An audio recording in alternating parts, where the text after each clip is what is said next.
José Gómez Cerda. Lo presento ya ¿verdad? Por formalidad, pero ustedes los conocen. Licenciado, buenas tardes. Buenas tardes. ¿Cómo está todo? Muy bien. Qué bueno, me alegro muchísimo. Esta tarde vamos a hablar sobre la educación tradicional y la educación sindical. O sea, qué relación hay una con otra. Primero tenemos que decir que la educación tradicional, o sea, la escuela, primarias, intermedias, secundarias, está diseñada en nuestro sistema para carreras universitarias. Exacto. Quiere decir que a veces uno ve y pregunta, ¿y por qué a esos muchachos le están dando temas como álgebra, trigonometría y otras cosas que no tienen nada que ver con eso? Pero esos son cosas, requisitos necesarios para para lo que es la preparatoria, o sea, esa es la preparatoria para entonces ir a la universidad. Ahora, ¿qué quiere decir esto? Que no se prepara para el mundo del trabajo. Y cuando un joven termina el bachillerato y va a buscar trabajo y dice yo soy un bachiller, eso no dice nada en el mundo del trabajo. Si es distinto, dice yo soy diplomado en albañilería, en carpintería, en cualquier oficio, entonces tiene más posibilidad para el mundo del trabajo. Para insertarse incluso entonces, a la producción. Para el mundo del trabajo, de la producción. A la producción. Quiere decir que no hay una coordinación entre la educación tradicional que nosotros conocemos, porque son muy pocos los que llegan a la universidad y muy pocos los que terminan. Entonces el mundo del trabajo no se nutre de jóvenes que estén preparados para trabajar. O sea, perdóneme, licenciado, la preparatoria, que es el bachillerato, sí, no los entrega a la sociedad preparado para insertarse en el mercado laboral e integrarse a la producción antes de terminar una carrera en la universidad. Hay que ver algunos datos. Por ejemplo, la cobertura, o sea, a cuántos jóvenes cubre la educación. En nuestro país cubre el 40%. Quiere decir, hay un 60% que se quedan fuera del sistema educativo. Hablamos del sistema educativo tradicional, integral. Mientras que en América Latina el promedio es de 65. Quiere decir, nosotros tenemos 15% por debajo del promedio de otros países. Y el nivel de los educadores es muy bajo. Quiere decir, por ejemplo, la Secretaría de Educación acaba de hacer un examen para probar los profesores que tienen capacidad para ser directores y subdirectores de escuela. El 59% se quemó, que fue a probar como directores, y el 65% se quemó para ser subdirectores. Quiere decir, el nivel de los profesores de la escuela, estamos hablando de la escuela tradicional, maestros, es muy bajo, es muy deficiente. Lo mismo que el gasto público, o sea, ¿cuánto gasta el gobierno en educación? Todo el mundo sabe que los principales servicios que tiene que dar cualquier gobierno es educación y salud. La República Dominicana se invierte el 12%. Esos son 4% menos que el promedio que hay en América Latina, que es de 16%.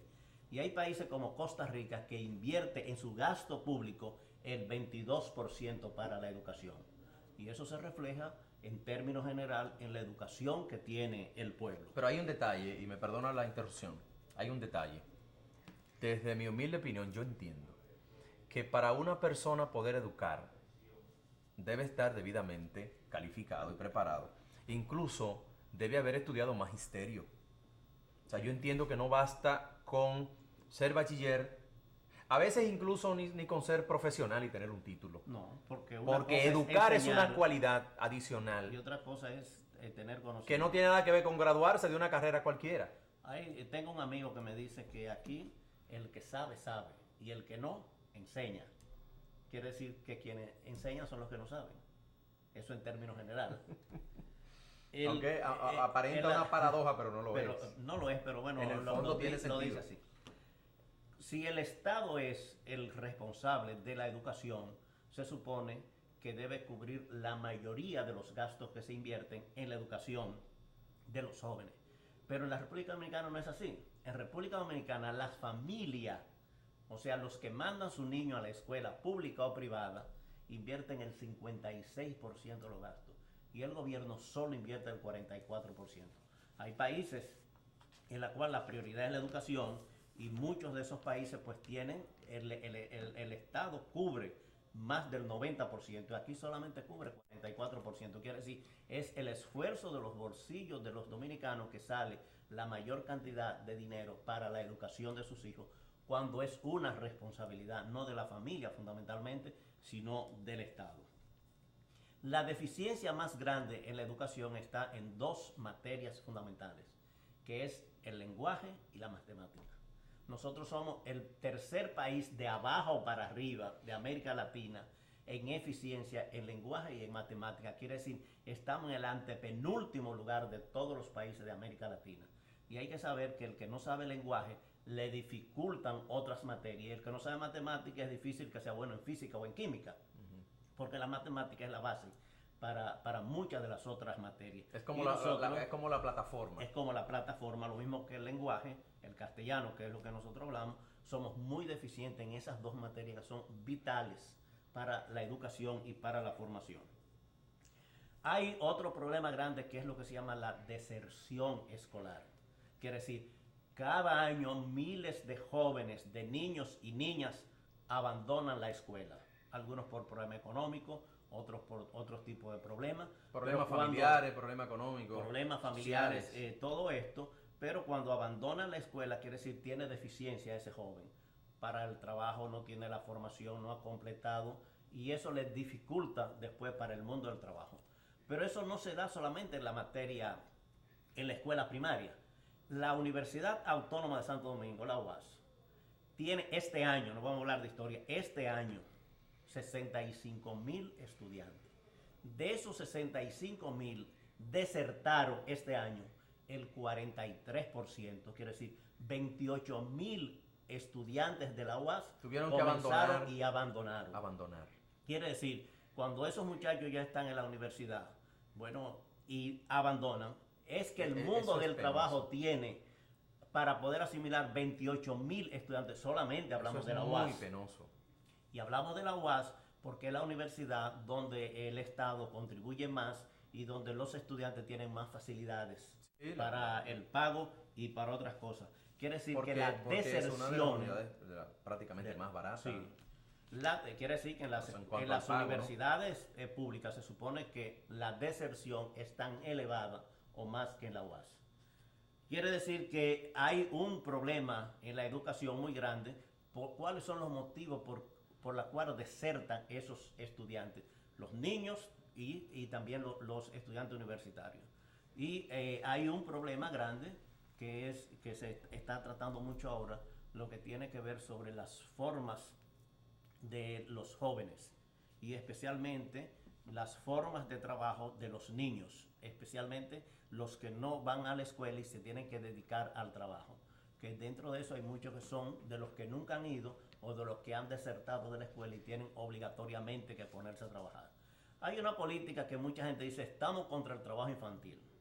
Los sindicalistas no podemos estar contra el trabajo infantil porque defendemos el trabajo. Estamos contra las peores formas del trabajo infantil. Y para atacar ese problema, primero hay que buscar soluciones para ver por qué los padres envían a sus niños a trabajar. En muchos casos son madres solteras que necesitan que sus hijos aporten, familias pobres, familias que están muy lejos, y si no se ataca el problema de la raíz, que es los problemas de los padres, si un padre, una familia tiene dinero suficiente para que su hijo no estudie, es una desgracia que el niño vaya a trabajar. Pero si no, hay que atacar los problemas de raíces que tenemos y eso influye en la deserción y en la falta de estudio de los jóvenes. Mucha gente, licenciado, y ustedes amigos televidentes, tocan ese tema, pero lo tocan de manera superficial, a flor de piel. Porque no sé por qué no bajamos a la raíz, al fondo del problema. Porque hay un plan internacional pagado criticamos. Por los países. No, hay un plan internacional pagado por los países ricos contra el trabajo infantil. Porque en los países donde el padre y la madre trabajan o tienen ingresos o tienen otras subvenciones familiares. El niño no tiene por qué trabajar. El niño no tiene por qué trabajar. Pero en los países pobres la situación no es esa. Hay muchos niños que trabajan por necesidad económica, por problemas familiares, por huérfanos y otras cosas que los obliga la situación a trabajar. Pregúnteme a mí a los cuántos años yo tuve que irme a trabajar. Bueno, yo comencé a los 8, no sé tú, pero me imagino Yo comencé a los 9. Bueno, pues estamos cerca de ahí. Pero eso es normal en nuestra sociedad. Aquí no es como en otros países que los muchachos comienzan a trabajar después que salen de la universidad. Sí. Sino es desde pequeño porque la necesidad es general, no es para uno ni para otro. Quiere decir, nosotros ahora tenemos el mundo del trabajo. O sea, hemos hablado un poco de la educación general. Ahora, el mundo del trabajo. ¿Qué pasa con el mundo del trabajo? Los trabajadores somos los que más impuestos pagamos. Pagamos impuestos como productores, porque hay que pagar una serie de impuestos, y pagamos impuestos como consumidores también. Quiere decir que el trabajo, el sector laboral es uno de los que más contribuye. Sin embargo, ¿qué hace el gobierno con la educación de los trabajadores? No hace nada. Si uno ve el presupuesto nacional y ve cuánto gasta el gobierno en pagar partidos políticos, son millones de pesos. Cientos de Si millones. uno ve cuánto pagan el gobierno en su presupuesto para sostener y para mantener ONG, que en muchos casos no son organizaciones no gubernamentales, sino de personeros del gobierno que lo hacen para crear, se gastan millones de pesos. Ahora, para los trabajadores, Ese tema ¿qué es lo estuvo que muy hay? debatido recientemente. Bueno, Fueron para los eliminadas trabajadores, incluso ¿qué es lo muchísimas. que hay para la educación? A cada central sindical se le dan 30,000 pesos mensuales. Quiere decir, entre todas, 90,000 pesos. Mientras los millones que van a las ONG y los millones que van a los partidos políticos, podemos decir que la educación de los trabajadores, ningún gobierno se ha interesado. Exacto. En Europa, en Estados Unidos, Esa es una toda la cruda educación realidad. sindical es pagada por el gobierno. Las organizaciones entregan su proyecto y de la misma forma que un gobierno da dinero a una universidad, a un liceo, a una escuela pública, también tiene que contribuir para la educación de los trabajadores. Y en la sociedad dominicana nunca se ha visto que haya un interés de parte de los gobiernos para la educación y para la formación de los trabajadores, excepto las contribuciones que se hacen a través del Instituto de Formación Técnico Profesional, Infotec, que aunque no es sindical, pero juega un papel importante. juega un papel importante en la formación de los trabajadores. Los trabajadores en este país, licenciado, tienen que rascarse con sus propias uñas. Sí. Porque aquí no hay colaboración de ningún tipo por ninguna vía a través Y del uno se gobierno pregunta- para ayudar a las centrales. Por eso uno se pregunta por qué nosotros contribuimos con tanto impuestos, como dije anteriormente, como productores y como consumidores, y no hay una retribución, no hay una justicia distributiva en favor de los trabajadores. Y hablo especialmente de los que están organizados en sindicatos, que son los que representan a los trabajadores. Ahora bien, la responsabilidad de la educación de los trabajadores no es del gobierno. No, El claro. gobierno debe contribuir, no es de los empleadores, es de los propios trabajadores. Y nosotros somos los responsables de la educación de nuestro movimiento de trabajadores. Quiere decir, nosotros tenemos ejemplos aquí, como es el INFAS, que tú conoces bien. La CAS es la única confederación que dedica una parte importante de su presupuesto para la educación. La educación formal, la educación cerrada, a través del INFA, la educación abierta a través de las escuelas sindicales. Pero en términos general, podemos decir, no hay una preocupación general de las organizaciones sindicales en la educación. Uno se pregunta, ¿cuántos sindicatos hay en el país? Miles, cientos. Cada sindicato tiene un secretario de educación. ¿Qué hacen los secretarios de educación? El secretario de educación, digamos, es el maestro en cada sindicato. Pero hay organizaciones en las cuales los secretarios de educación no hacen ninguna labor, el sindicato no hace labor educativa. Y nosotros cuando vamos a discutir cualquier problema, por ejemplo, el tema que se está discutiendo sobre la renovación de los vehículos, los que se sientan los trabajadores, ¿qué son? Formados en cursos de un mes, de 2 meses, de 3 meses, pero la otra parte son profesionales que se han formado en universidades, Sí. que tienen buenos estudios, que tienen buenos profesores. Sí. Y eso se da en los sindicatos, en las empresas, en los oficios, en las profesiones. Y nosotros tenemos que tomar conciencia que es necesaria la educación de los trabajadores. ¿Cómo se hace la educación sindical? Tiene que hacerse por medio de la educación de la acción.